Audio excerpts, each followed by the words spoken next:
नमस्कार सभी को, आप सबका स्वागत है अपने YouTube चैनल में। आज हम डिस्कस करेंगे टेंस टॉपिक को, क्योंकि ये मोस्ट इम्पोर्टेंट टॉपिक्स है। इस टॉपिक से रीट लेवल फर्स्ट में एक क्वेश्चन क्या कि आपको अवश्य देखने को मिलेगा।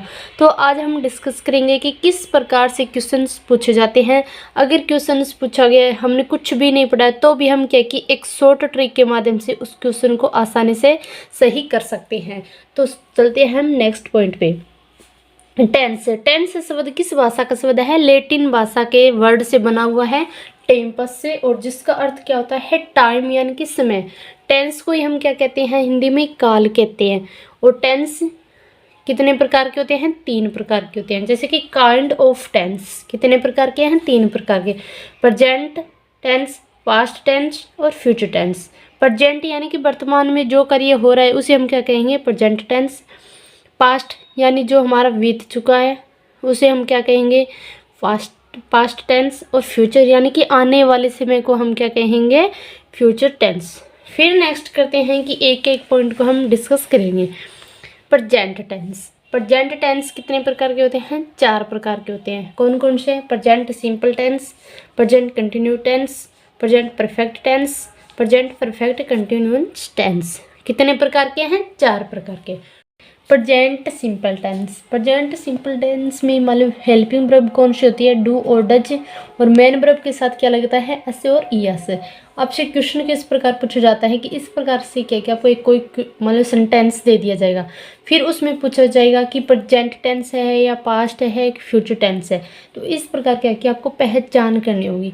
पहचान आप तब भी कर पाओगे जब क्या है आपको प्रेजेंट, पास्ट और फ्यूचर तीनों सेंटेंस के फॉर्मूले अगर आपको याद है तो ही क्या है पहचान कर पाओगे। तो फॉर्मूला क्या रहेगा प्रेजेंट सिंपल टेंस का? सब्जेक्ट प्लस वर्ब की फर्स्ट फॉर्म के साथ एस या एस प्लस ऑब्जेक्ट। यहाँ पे सब्जेक्ट क्या है? ही है। ही क्या है? सिंगुलर नाउन है। तो सिंगुलर के साथ हमेशा क्या लगता है? अस लगता है। और प्लूरल के साथ क्या लगेगा? ईएस लगेगा। तो यहाँ पे क्या है? He loves sweets. फिर नेक्स्ट पॉइंट पे बात करते हैं कि मतलब प्रेजेंट सिंपल टेंस होती है उसमें क्या कि हेल्पिंग वर्ब की ज़रूरत नहीं पड़ती। वहाँ पे क्या कि हेल्पिंग वर्ब की बिल्कुल भी ज़रूरत नहीं पड़ती। अगर आपको प्रेजेंट सिंपल नेगेटिव सेंटेंस दे दिया जाए तो उसकी पहचान किस प्रकार करोगे?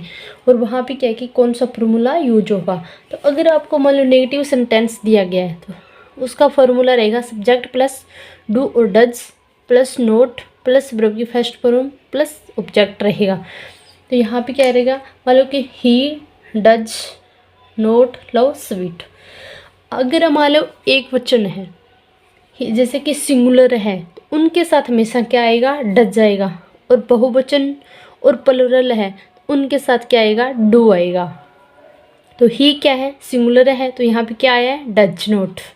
अगर यहाँ पे वी होता तो वहाँ पे क्या होता? Do not. इसलिए इस सेंटेंस के अपने हैं he does note love sweets. तो ये क्या कि आपको फॉर्मूला थोड़ा सा याद रखना होगा। याद रखने से ज़्यादा बड़ी बात नहीं है। अगर आपको ये भी एग्जांपल दे दिया जाएगा कि he does note love sweets तो आपसे पूछा जाएगा कि कौन सा टेंस है, तो आपको थोड़ी सी पहचान करनी होनी चाहिए। यहाँ पे डज आया तो आप डज देखते ही आपके माइंड में क्या होना चाहिए कि प्रेजेंट सिंपल टेंस है। प्रेजेंट सिंपल टेंस के इंटेरोगेटिव सेंटेंस किस प्रकार बनते हैं? और जो ये वाले सेंटेंस है किससे स्टार्टिंग होते हैं? हेल्पिंग वर्ब से शुरू होने वाले सेंटेंस होते हैं। तो इनको याद रखने का फॉर्मूला क्या रहेगा? Do does plus subject plus verb की फर्स्ट फॉर्म प्लस ऑब्जेक्ट रहेगा। एग्जाम्पल के तौर पे देखें कि डज ही लव स्वीट्स। यहाँ पे डज क्यों आया है?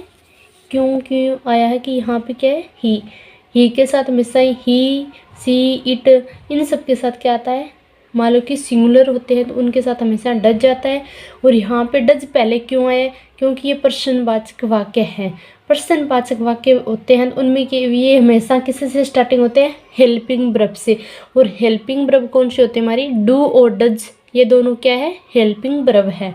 तो इसलिए क्या कि ये वाक्य स्टार्टिंग है डज ही लव स्वीट्स। फिर नेक्स्ट पॉइंट पे करते हैं डिस्कस, यानी कि interrogative negative sentence helping verb से क्या होते हैं? हमेशा स्टार्टिंग होते हैं। जैसे कि नेगेटिव है तो इसमें क्या है कि इसके लिए फॉर्मूला क्या है कि do does plus subject plus note, या वहाँ पे क्या था? Do does subject plus verb फिर ऑब्जेक्ट था, और यहाँ पे क्या कि सब्जेक्ट प्लस क्या आएगा, नोट आएगा, फिर क्या है कि वर्ब की फर्स्ट फॉर्म, फिर क्या कि ऑब्जेक्ट आएगा। तो यहाँ पे क्या है, does he not love sweets, यहाँ पे क्या आया है, नोट आया है, क्योंकि यह इंटेरोगेटिव नेगेटिव सेंटेंस है, और वो क्या था, इंटेरोगेटिव सेंटेंस थे और हेल्पिंग वर्ब से शुरू होने वाले। अगर इंटेरोगेटिव के भी नेगेटिव सेंटेंस हो तो उसके लिए क्या कि आपको ये फॉर्मूला याद रखना होगा, और इस प्रकार का क्या आपको वाक्य सेंटेंस देखने को मिलेगा।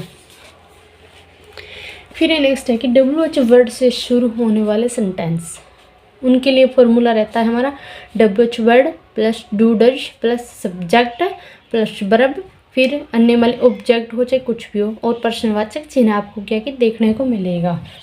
यहाँ पे क्या है कि why does he love sweet, यहाँ पे क्या है ये W, यानी कि W से स्टार्टिंग होने वाले जितने भी वाक्य हो उनको हम क्या कहते हैं, WH वर्ड से स्टार्टिंग होने वाले सेंटेंस कहते हैं।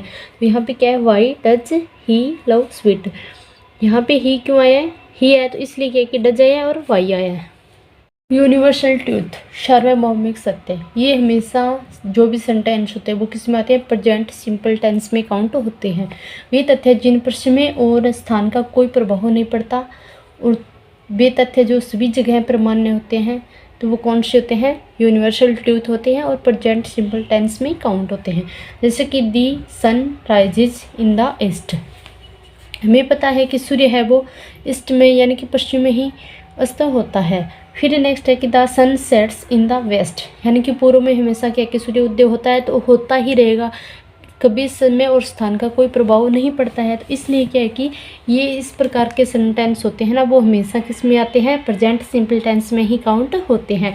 जैसे कि दी अर्थ रिवॉल्व्स राउंड द सन, यानी कि पृथ्वी है वो सूर्य के चारों ओर परिक्रमा करती है, चक्कर लगाती है। तो ये हमें सबको पता है कि कभी सूर्य तो पृथ्वी के बाहर थोड़ी ना आएगा, पृथ्वी है वो सूर्य के चारों ओर चक्कर लगाती है। तो ये इस प्रकार के जो भी सेंटेंस होते हैं वो हमेशा किस में आते हैं, प्रेजेंट सिंपल टेंस में ही काउंट होते हैं। फिर नेक्स्ट है कि साइंटिफिक फैक्ट, यानी कि वैज्ञानिक तथ्य। वैज्ञानिक तथ्य कौन से होते हैं कि water boils at 100 degree centigrade, यानी कि जल है वो कितने डिग्री सेंटीग्रेड पर उबलता है, 100 डिग्री सेंटीग्रेड पर। तो ये पता है कि वैज्ञानिक तथ्य है, ये हमेशा किस में आएंगे, ये आएंगे प्रेजेंट सिंपल टेंस में। यहाँ पे क्या कि बोल है यानी कि उबल रहा है, तो इसके क्या लगा है, अस लगा है। फिर नेक्स्ट है कि water freezes at 0 degree centigrade, यानी कि जल है वो कितने डिग्री सेंटीग्रेड पे जमता है, तो यानी कि 0 डिग्री सेंटीग्रेड पे। तो ये क्या है कि वैज्ञानिक तथ्य है, तो ये हमेशा किस में आते हैं, प्रेजेंट सिंपल टेंस में। फिर है कि प्रोवेल्स, यानी कि मुहावरे, मुहावरे हमेशा किस में आएंगे, प्रेजेंट सिंपल टेंस में ही आएंगे। जैसे कि 2 and 2 makes 4, क्या आएगा, 2 and 2 makes 4। फिर नेक्स्ट है कि हैबिचुअल एक्टिविटीज़, यानी कि आदत वाली क्रियाएं। सी ऑलवेज स्पीक्स द ट्रूथ, वह हमेशा सत्य बोलते हैं। तो यहाँ पे क्या है कि स्पीक्स, स्पीक है, और यहाँ पे क्या है, सी है, तो सी के अनुसार क्या लगेगा, यहाँ पे असी लगेगा, नहीं कि ईएस लगेगा। तो इस प्रकार क्या है, इन चीज़ों को आपको क्या है थोड़ा सा ध्यान रखना होगा। फिर नेक्स्ट है ही नेवर टेल्स ए लाई, ही के अनुसार यहाँ पे क्या है कि असी ही आएगा। अगर WH से स्टार्टिंग होने वाले सेंटेंस, WH जो टेंस स्टार्टिंग होते हैं, तो WH सबसे पहले क्या आएगा, WH वर्ड, फिर उसके बाद क्या आएगी हेल्पिंग वर्ब, फिर क्या आएगा सब्जेक्ट, और फिर सब्जेक्ट के साथ जो भी वर्ब आएगी उसके साथ क्या लगेगा, वर्ब की फर्स्ट फॉर्म के साथ हमेशा ING प्लस में क्या आएगा, ऑब्जेक्ट आएगा। और प्रेजेंट कंटिन्यू टेंस है, इसको मान पहचानने के कुछ क्या होते हैं, कीवर्ड्स होते हैं। अगर आप उन कीवर्ड्स को अच्छे ढंग से 1-2 बार रीड कर लोगे तो भी क्या कि आपका क्वेश्चन आसानी से सही होगा। आपको क्या है कि वाक्य में now, right now, presently, at present, this days, now A days, currently, at the moment, this moment, this evening, this morning. अगर आपको वो कोई भी सेंटेंस है उसमें आपको इनमें से कोई भी मान लो कि वर्ड्स मिल रहा है, तो वो कौन सा टेंस होगा, हमारा प्रेजेंट कंटिन्यू टेंस होगा। जैसे कि he is doing his home work now, यहाँ पे क्या दिखाई दिया है आपको, यहाँ पे नाउ, नाउ आया तो आप क्या कि पहचान सकते हो ये कौन सा टेंस है, प्रेजेंट कंटिन्यू टेंस है। फिर अगर आपको इस प्रकार का कोई सेंटेंस दे दिया जाएगा, फिर पूछा जाएगा कि ये प्रेजेंट का है या पास्ट का है फ्यूचर का, तो आपको याद ध्यान क्या रखना है, ये क्या है कि सिंगुलर है, तो सिंगुलर के साथ हमेशा क्या आता है, इज और एम। यहाँ पे क्या है कि ही के अनुसार क्या है कि इज आएगा, अगर आई होता तो एम आता, वी होता तो आर आता। तो यहाँ पे क्या है कि डू क्या है, डू को मानी वर्ब है, यानी कि करना होता है डू का अर्थ होता है करना, तो डू क्या है यहाँ पे वर्ब है, और वर्ब के साथ क्या लगा है ING, तो क्या बन गया डूइंग। हिज होम वर्क यहाँ पे क्या है नाउ, तो आप पहचान सकते हो कि ये कौन सा सेंटेंस है, तो यानी कि प्रेजेंट कंटिन्यू टेंस है। फिर नेक्स्ट है कि presently I am passing my graduation, तो यहाँ पे क्या है आई है तो एम आ गया, यहाँ पे क्या है प्रेजेंटली है, तो अब प्रेजेंटली से वर्ड्स देखते ही आपके माइंड में होना चाहिए प्रेजेंट कंटिन्यू टेंस है। तो इस प्रकार क्या है आपको टेंस से पहचानने होंगे। फिर नेक्स्ट है कि इंटेंशन, यानी कि इरादा बताने के लिए कौन से सेंटेंस यूज होते हैं, तो वहाँ पे प्रेजेंट कंटिन्यू टेंस का प्रयोग होता है। जैसे कि we are going to the cinema tonight, यानी कि आज की शाम को हम सब कहाँ जाएंगे, हम जाएंगे आज सिनेमा देखने। तो यहाँ पे क्या है कि वी आया तो आर आ गया, going to the cinema tonight, यानी कि इरादा है उनका जाने का, गए नहीं है लेकिन इरादा है। फिर नेक्स्ट है कि लाइकलीहुड, यानी कि संभावना बताने के लिए, जैसे कि it is going to rain today, यानी कि आज हो सकता है, संभवतः है आज वर्षा होगी। इस प्रकार के अगर आपको वाक्य देखने को मिले तो वो कौन से होंगे, प्रेजेंट कंटिन्यू टेंस के वाक्य होंगे। प्रेजेंट परफेक्ट टेंस अगर आपको पहचान करनी हो तो सबसे पहले आपको क्या है, ये फॉर्मूला आपको याद रखना होगा। Subject plus has have plus verb की क्या रहेगी, यहाँ पे थर्ड फॉर्म रहेगी, प्लस क्या रहेगा, ऑब्जेक्ट रहेगा। अगर आपको प्रेजेंट परफेक्ट टेंस का नेगेटिव बनाना है तो सब्जेक्ट प्लस हैज हैव ऐसे कैसे आएंगे, प्लस में वर्ब से पहले क्या आएगा, नोट आएगा। और इंटेरोगेटिव बनाना होगा तो ये हेल्पिंग वर्ब क्या रहेगी सबसे पहले, उसके बाद क्या रहेगा सब्जेक्ट, फिर क्या रहेगी वर्ब की थर्ड फॉर्म। फिर अगर आपको WH वर्ड्स वाले सेंटेंस बनाने हैं तो सबसे पहले क्या आएगा WH वर्ड्स, फिर आएगी हेल्पिंग वर्ब यानी कि हैज हैव, फिर आएगा सब्जेक्ट, फिर आएगी वर्ब की थर्ड फॉर्म, प्लस क्या आएगा ऑब्जेक्ट। सेंटेंस आपको इस प्रकार से मिलेंगे, तो आपको पहचान करनी है कि हैव आया है, और यहाँ पे क्या है कि रीड की थर्ड फॉर्म क्या होती है, रीड रहती है। ये I have read this novel. फिर नेक्स्ट है कि यू हैव सीन जयपुर, तो सी की थर्ड फॉर्म क्या होती है, सीन होती है, तो यू के साथ हमेशा क्या आता है, हैव, और थर्ड फॉर्म क्या रहेगी, सीन, और यानी कि जयपुर। फिर नेक्स्ट क्वेश्चन है कि सी हैज कुक्ड फूड, कुक की थर्ड फॉर्म क्या है, थर्ड फॉर्म आएगी तो उस अंत में क्या लगेगा, ed, यानी कि कुक्ड फूड। सी है तो यहाँ पे क्या आएगा, हैज आएगा। तो इस प्रकार से क्या है कि आपको सेंटेंस दिए जाएंगे और पूछा जाएगा कि कौन सा सेंटेंस है, सिर्फ आपको इस प्रकार की चीज़ें पूछी जाएगी। इसलिए आपको क्या है कि ये फॉर्मूले अगर आपने 1-2 बार रीड कर लेना तो भी आपका 1 नंबर पक्का हो जाएगा। प्रेजेंट परफेक्ट कंटिन्यू टेंस, इस सेंटेंस को पहचानने के लिए क्या है, कुछ कीवर्ड्स होते हैं, उनको अगर आपने 1-2 बार रीड कर लोगे ना तो भी आपका क्या कि एक क्वेश्चन 100% राइट होगा। जैसे कि कीवर्ड्स कौन कौन से हैं, just now, never, recently, already, always. अगर कोई भी सेंटेंस है इनमें से आपको कोई भी कीवर्ड्स दिखाई दे तो वो कौन सा टेंस होगा, हमारा प्रेजेंट परफेक्ट कंटिन्यू टेंस।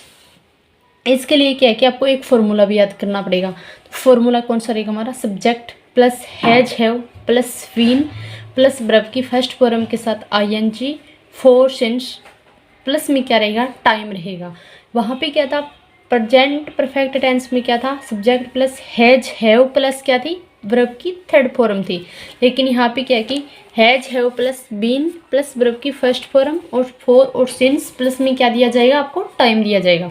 अगर आप इन्हीं सेंटेंस को नेगेटिव बनाते हैं तो नेगेटिव के लिए आपको कौन सा फॉर्मूला याद रखना होगा, subject plus has have plus not, been से पहले आपको हैव और वीन के बीच में क्या लगाना होगा, आपको नोट लगाना होगा। फिर क्या रहेगी, वर्ब की फर्स्ट फॉर्म के साथ ING, फोर और सिंस में से एक आएगा, प्लस में क्या है, टाइम आपको दिया ही जाएगा। फिर है कि इंटेरोगेटिव सेंटेंस, इसमें क्या है कि सबसे पहले आपको हेल्पिंग वर्ब को क्या है सबसे पहले लिखना है, has have plus subject plus been, फिर वर्ब की फर्स्ट फॉर्म के साथ ING, फोर सिंस में से एक, प्लस में टाइम आपको दिया ही दिया जाएगा। सिंस क्या होता है, सिंस होता है पॉइंट ऑफ टाइम, यानी कि निश्चित समय के लिए। क्या है, निश्चित समय के लिए आपको क्या दिया जाएगा, सिंस दिया जाएगा। सिंस मान लो, सिंस का प्रयोग क्या होता है, निश्चित समय के लिए होता है, जैसे कि घड़ी का समय कितने बजे हैं, दिन का समय मतलब दिन व तारीख, महीने का नाम, सन, इन सब के साथ क्या होता है, सिंस का प्रयोग होता है। और फॉर का प्रयोग कहाँ होता है, पीरियड ऑफ टाइम, यानी कि अवधि के लिए। फॉर का प्रयोग क्या होता है, माने समय की अवधि के लिए होता है। यदि वाक्य में वाले घंटे, दिन, महीने, वर्ण शब्द दिए हो तो वहाँ पे किसका प्रयोग करेंगे, हम फॉर का प्रयोग करेंगे। जैसे कि एग्जाम्पल के तौर पे देखें, I have been reading this novel since morning, यानी कि दिन के सुबह सुबह उठते वो क्या करते हैं, नोवेल पढ़ते हैं। फिर नेक्स्ट है कि they have been watching movie for 2 hours, यानी कि पिछले 2 घंटे से वो क्या कर रहे हैं, मूवी देख रही हैं। यानी कि 2 घंटे, समय अवधि का समय बता दिया तो किस क्या प्रीव्यू जो है यहाँ पे 4 हो गया। लेकिन सुबह मतलब पर डे सुबह क्या करते हैं वो, मतलब कि नोवेल पढ़ते हैं सिंस मॉर्निंग, मॉर्निंग में यानी कि सुबह में पढ़ते हैं, तो इसके लिए यहाँ पे क्या हो गया, सिंस का प्रयोग। एंड टेंस को याद रखने के लिए क्या है, आपको अगर ये फॉर्मूले 1-2 बार आपने पढ़ लिए तो भी आपका क्या कि एक क्वेश्चन पक्का हो जाएगा। क्योंकि अगर आपको फॉर्मूला याद है तो आप क्या कि चुटकियों में ही क्वेश्चन से सोल्व कर लोगे। जैसे कि प्रेजेंट सिंपल टेंस है, इसका फॉर्मूला क्या होता है, सब्जेक्ट प्लस वर्ब की फर्स्ट फॉर्म के साथ एस या ईएस होता है। प्रेजेंट कंटिन्यू टेंस, इसका क्या फॉर्मूला होता है, subject plus is am are plus क्या रहता है, वर्ब की फर्स्ट फॉर्म के साथ आईएनजी रहता है। फिर है कि present perfect tense, present perfect tense में क्या होता है, सब्जेक्ट प्लस हैज हो प्लस वर्ब की क्या आती है, थर्ड फॉर्म होती है। फिर है कि प्रेजेंट परफेक्ट कंटिन्यू टेंस, तो प्रेजेंट परफेक्ट कंटिन्यू टेंस में क्या होता है, subject plus has have plus क्या रहती है, बीन, फिर क्या है सब्जेक्ट यानी कि वर्ब की फर्स्ट फॉर्म के साथ आईएनजी और सिंस और फॉर प्लस में क्या दिया होता है, टाइम दिया होता है।